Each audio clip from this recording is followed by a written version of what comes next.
বাড়িঘর দখল করে রাখছে। ভোলা 2 আসনের আগের এমপি ছিল হাফিজ সাহেব, ওনার ক্ষমতা দেখাইয়া আমাকে মারার প্ল্যান করেছে এবং আমি থানায়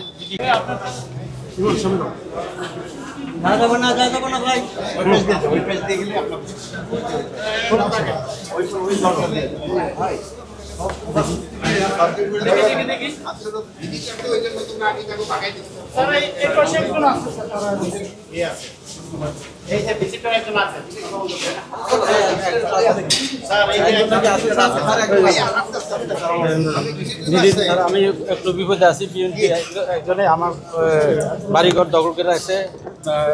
ভোলা 2 আসনের আগের এমপি ছিল হাফিজ সাহেব, ওনার ক্ষমতা দেখাইয়া আমাকে মারার প্ল্যান করেছে এবং আমি থানায় জিডি করছি আমাকে মারা ফেলাইব, আমাকে এবং আমার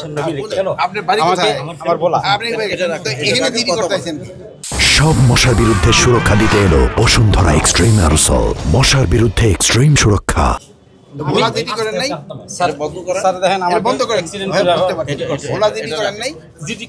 কোনো অ্যাকশন নেই, ওই ওনার লোক কেস তো করছি স্যার, কোনো ইয়া নাই, আমি বাড়ি ঘরে থাকতে পারি না স্যার। ভোলা সদরে স্যার। স্যার আপনার সাথে আমি দেখা করে, আমার সাথে দেখা করতে আসেন, এটা একটু নোট করে দাও আর ওখানে বলে দাও। ঠিক আছে, এই আপনার থাকেন। এই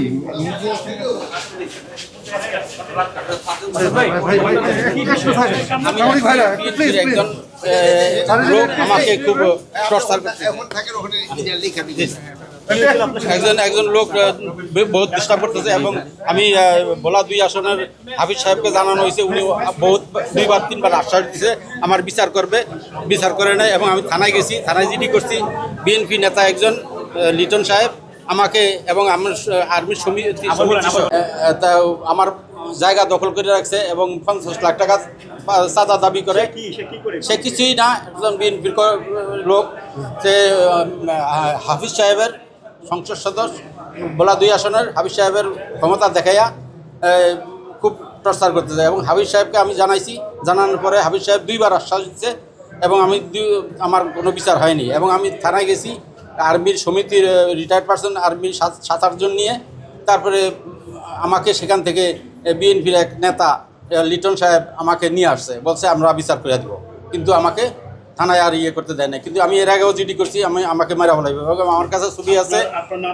আমার নাম মোহাম্মদ সেলিম, ভোলা দরগা রোড, ওয়েস্টার্ন পাড়া। আমার ছবি আছে, আমাকে মোটরসাইকেল দিয়ে ধাক্কা দিয়ে আমাকে মেরা ফেলাইবে। আমার কাগজপত্র আছে, সব আছে এবং আমার কাছে ছবি আছে, আমাকে মেরে ফেলাইব, হুমকি বহুত কিছু দিছে। কেন আপনাকে মেরে ফেলবে কেন? আমার 200% জায়গা দখল করে রাখছে। আমি আসছি এখন স্বরাষ্ট্রমন্ত্রীর সাথে দেখা করার জন্য। স্বরাষ্ট্রমন্ত্রীর কাছে আমি আমার কমপ্লেন জানাইব। উনি বলছে, আমাকে আশ্বাস দিছে, উনি এটা সমাধান করবে ইনশাআল্লাহ। For more updates, follow us on Facebook, subscribe our YouTube channel, get the latest update on www.daily-sun.com.